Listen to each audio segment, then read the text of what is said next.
আসসালামু আলাইকুম। বিডিভিউজ ইনফোটেইনমেন্টে স্বাগত জানাচ্ছি আমি সুরভি দিবা। পাকিস্তান ও ভারতের মধ্যে এবার যে স্বল্প মেয়াদী যুদ্ধ হলো তাতে ড্রোন ছিল প্রধান সমরাস্ত্র। পাকিস্তানের সামরিক বাহিনী ৮ মে প্রথম জানায় তাদের এয়ার ডিফেন্স সিস্টেম রাতে ভারতের ২৫টি ড্রোন ভূপাতিত করেছে। এই ড্রোনগুলোর টার্গেটের মধ্যে ছিল লাহোর ও করাচির মতো গুরুত্বপূর্ণ শহর।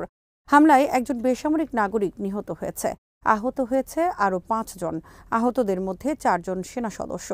এর কয়েক ঘণ্টা পরে ভারতের প্রতিরক্ষা মন্ত্রণালয় ড্রোন হামলার কথা স্বীকার করে। তারা জানায় পাকিস্তানের এয়ার ডিফেন্স রাডারগুলোকে টার্গেট করেছিল তারা। ভারত দাবি করেছে লাহোরের একটি রাডার সিস্টেমকে তারা ধ্বংস করেছে। তারা আরও দাবি করেছে যে পাকিস্তান ভারতে এবং ভারত অধিকৃত কাশ্মীরে ড্রোন ও মিসাইল হামলার চেষ্টা করেছিল, কিন্তু হামলা তারা ঠেকিয়ে দিয়েছে। ভবিষ্যতে ভারত ও পাকিস্তানের মধ্যে পূর্ণমাত্রায় কোনো যুদ্ধ হলে ড্রোন হবে প্রধান অস্ত্র। বিস্তারিত থাকছে হায়দার সাইফের প্রতিবেদনে।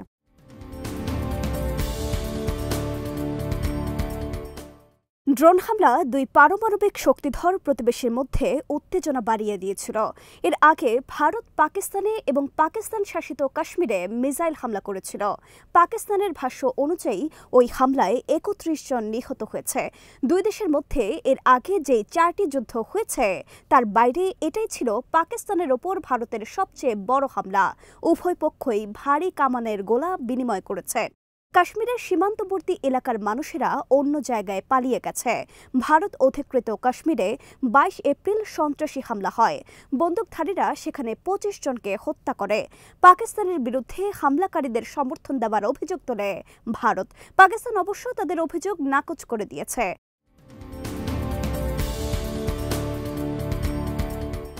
পাকিস্তান সেনাবাহিনীর মুখপাত্র লেফটেন্যান্ট জেনারেল আহমেদ শরীফ চৌধুরী বলেছেন, রাতে পাকিস্তানের বিভিন্ন গুরুত্বপূর্ণ শহরে ড্রোন হামলা হয়েছে। করাচি ও লাহোরের ঘন বসতিপূর্ণ এলাকাকেও টার্গেট করা হয়েছে। পাকিস্তানের এয়ার ডিফেন্স সিস্টেম ২৫টি ড্রোনকে জ্যাম করে সেগুলোকে গুলি করে ভূপাতিত করেছে। সিন্ধু প্রদেশে ড্রোনের ধ্বংসাবশেষের আঘাতে একজন নিহত হয়েছে, আহত হয়েছে আরেকজন। একটি ড্রোন লাহোরের সামরিক অবস্থানেও আঘাত এনেছে। সেখানে ৪ সেনা আহত হয়েছে এবং সরঞ্জামের ক্ষয়ক্ষতি হয়েছে।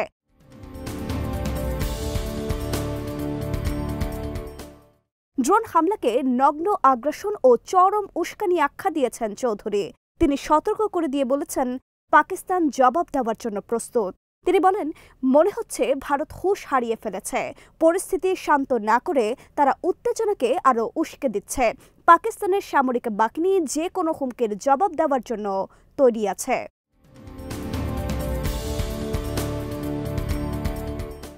ভারত ড্রোন হামলার দায় স্বীকার করেছে, তবে তারা দাবি করেছে পাকিস্তানই এটা শুরু করেছে। ভারতের প্রতিরক্ষা মন্ত্রী বলেছেন যে ৭ ও ৮ মে রাতের বেলা পাকিস্তান ড্রোন ও মিসাইল দিয়ে ভারত অধিকৃত কাশ্মীর সহ ভারতের উত্তর ও পশ্চিমাঞ্চলের বিভিন্ন সামরিক অবস্থানকে টার্গেট করে হামলা করে। ভারতের এয়ার ডিফেন্স সিস্টেম সেগুলিকে গুলি করে ভূপাতিত করেছে। এর জবাবে ভারত পাকিস্তানের এয়ার ডিফেন্স রাডারগুলোকে টার্গেট করে হামলা চালায়। ভারতের মন্ত্রী বলেন, পাকিস্তানের পদক্ষেপ ও হামলার তীব্রতা অনুযায়ী আমরা জবাব দিয়েছি। ভারত দাবি করেছে লাহোরের একটি এয়ার ডিফেন্স সিস্টেম তারা ধ্বংস করেছে, তবে ভারতের দাবির ব্যাপারে পাকিস্তান কোনো জবাব দেয়নি।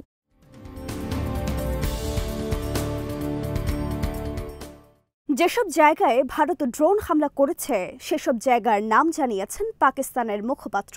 এর মধ্যে রয়েছে লাহোর, গুজরানওয়ালা, চাকওয়াল, রাওয়ালপিন্ডি, অ্যাটোক, নানকানা সাহিব, ভাওয়ালপুর, মিয়ানো, চোর, গোটাকি এবং করাচি। লাহোর পাকিস্তানের দ্বিতীয় বৃহত্তম শহর। এখানকার জনসংখ্যা ১৪ মিলিয়ন। শহরের ওয়ালটন বিমানবন্দরের কাছে একটি ড্রোন ভূপাতিত করা হয়েছে। আরেকটি গুরুত্বপূর্ণ শহর রাওয়ালপিন্ডিতে রয়েছে পাকিস্তানের সামরিক বাহিনীর সদর দপ্তর। এই শহরের জনসংখ্যা ৬ মিলিয়ন। হামলার তালিকায় পাকিস্তানের সবচেয়ে বড় শহর করাচিও রয়েছে। এই শহরের জনসংখ্যা ২০ মিলিয়ন।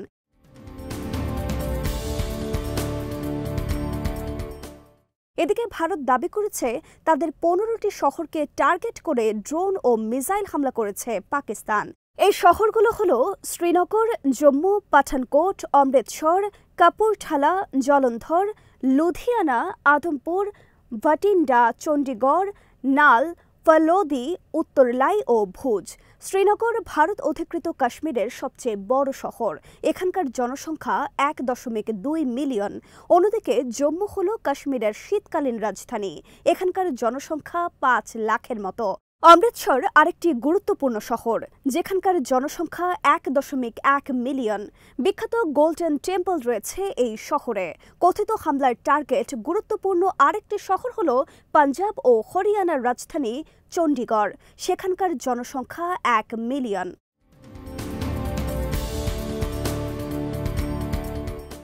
পাকিস্তানের মুখপাত্র জানিয়েছেন, ভারত যে ড্রোন ব্যবহার করেছে সেটা ইসরায়েল অ্যারোস্পেস ইন্ডাস্ট্রিজের তৈরি হারব ড্রোন।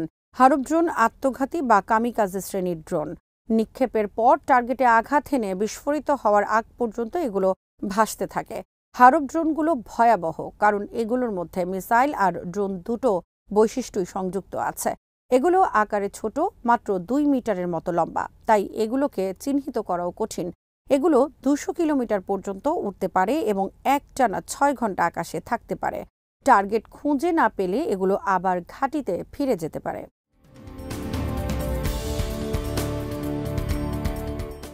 ভারত ইসরায়েলি ড্রোনের অন্যতম প্রধান ক্রেতা। 2009 থেকে 2019 সালের মধ্যে ভারত অন্তত 25টি হারব ড্রোন কিনেছে। প্রতি ধাপে 10টি করে ড্রোন নেওয়া হয়েছে, যেগুলোর মূল্য $100 মিলিয়ন। নজরদারি ও পর্যবেক্ষণের জন্য ভারত স্কাউটিং ড্রোনও ব্যবহার করে। এগুলোতেও হারব ড্রোনের মতো মিসাইল সক্ষমতা রয়েছে।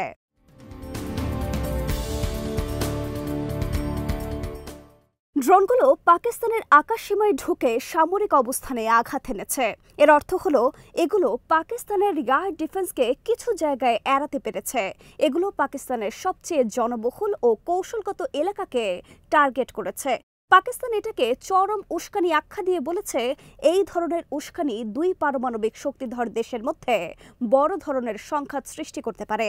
এই হামলা বেসামরিক বিমানের নিরাপত্তাও হুমকিতে ফেলেছে। পাকিস্তান সাময়িকভাবে 4টি বিমানবন্দর বন্ধ রেখেছে।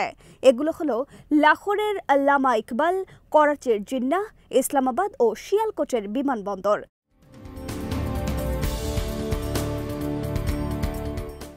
ভারত পাকিস্তান উত্তেজনার কেন্দ্রে রয়েছে কাশ্মীর। 2 দেশই কাশ্মীরকে নিজেদের অংশ দাবি করে। 2 দেশের মধ্যে যে 4টি যুদ্ধ হয়েছে, এর 3টি হয়েছে কাশ্মীরকে কেন্দ্র করে। ভারতের অভিযোগ হলো, ভারত অধিকৃত কাশ্মীরের বিচ্ছিন্নতাবাদী গ্রুপগুলোকে পাকিস্তান অস্ত্র আর প্রশিক্ষণ দিচ্ছে। তবে পাকিস্তান বলে আসছে, তারা শুধু কাশ্মীরের স্বাধীনতাকামী আন্দোলনকে নৈতিক সমর্থন দিয়ে যাচ্ছে।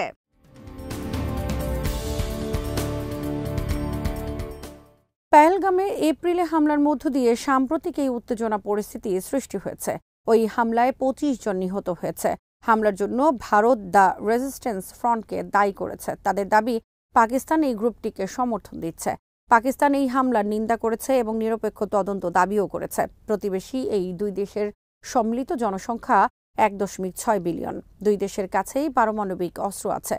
বিশেষজ্ঞরা বলছেন, পরিস্থিতি আরও অবনতি হলে বড় ধরনের বিপর্যয় নেমে আসতে পারে।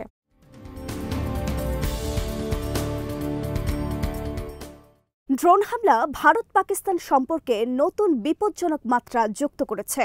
কোনো পক্ষই এখানে পিছু হটতে চাচ্ছে না। ভারত বোঝাতে চাচ্ছে যে পাকিস্তানের ভেতরে আঘাত করার সক্ষমতা তাদের আছে, কিন্তু এর কড়া জবাবের জন্য তাদেরকে তৈরি থাকতে হবে। পাকিস্তানের ভেতরেই যে বেসামরিক হতাহত ও ক্ষয়ক্ষতি হয়েছে, সেটাকে তাদেরকে জবাব দিতে বাধ্য করবে। পারমাণবিক সংঘাতের হুমকি এখনো দূর হয়নি। কাশ্মীর এখনো স্ফুলিঙ্গের মতো হয়ে আছে। কোনো পক্ষই এখানে পিছু হটতে রাজি নয়। পেহেলগামের হামলা ছিল একটা ট্র্যাজেডি, কিন্তু সেটাকে ব্যবহার করে মিসাইল ও ড্রোন হামলার সংকট শুধু ঘনীভূতই করবে।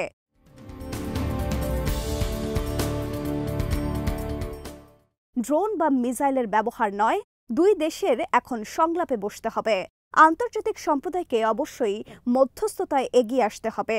আত্মবিশ্বাস ফিরিয়ে আনার জন্য হামলার যৌথ তদন্ত করা গেলে অনাস্থা কমে আসতে পারে। 2 দেশের উচিত সীমান্ত থেকে পিছিয়ে আসা এবং বেসামরিক নাগরিকদের সুরক্ষা নিশ্চিত করা। কাশ্মীরের জনগণ শান্তি প্রত্যাশা করে, তারা আর সহিংসতা চায় না। ভারত আর পাকিস্তান যদি এই ড্রোন যুদ্ধ চালিয়ে যায়, তাদের এই পরিণতি ভয়াবহ হতে পারে। এখন আগ্রাসনের ওপরে বিবেকের রায়কে অগ্রাধিকার দিতে হবে।